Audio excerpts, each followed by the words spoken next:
Malgré les différentes initiatives de développement, l'Afrique reste le continent le moins développé. La situation économique du continent progresse rapidement, mais pose la question dans un contexte de forte progression démographique de sa capacité à faire face au chômage de masse qui s'étend. La situation économique des pays de l'Afrique subsaharienne étant devenue une préoccupation des organismes internationaux, l'agence de notation américaine Moody's Investor Service a fait savoir que les perspectives 2017 pour l'ensemble des pays de l'Afrique subsaharienne sont négatives et aucune économie majeure ne serait épargnée.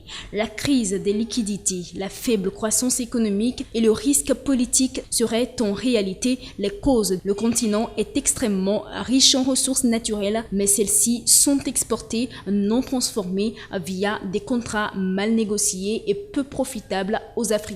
D'où un très faible apport bénéfique sur la situation économique de ces pays. D'après l'agence Moody's, la crise des liquidités liées au pétrole et aux autres matières premières sera fortement ressentie dans les pays comme le Gabon, le Mozambique, la République démocratique du Congo, la Zambie et le Nigeria. Brossant ainsi le tableau pour la région, l'agence fait ressortir que la croissance dans les 19 pays concernés serait de 3,5% en 2017 contre 1,5% en 2016 si toutes les conditions sont réunies.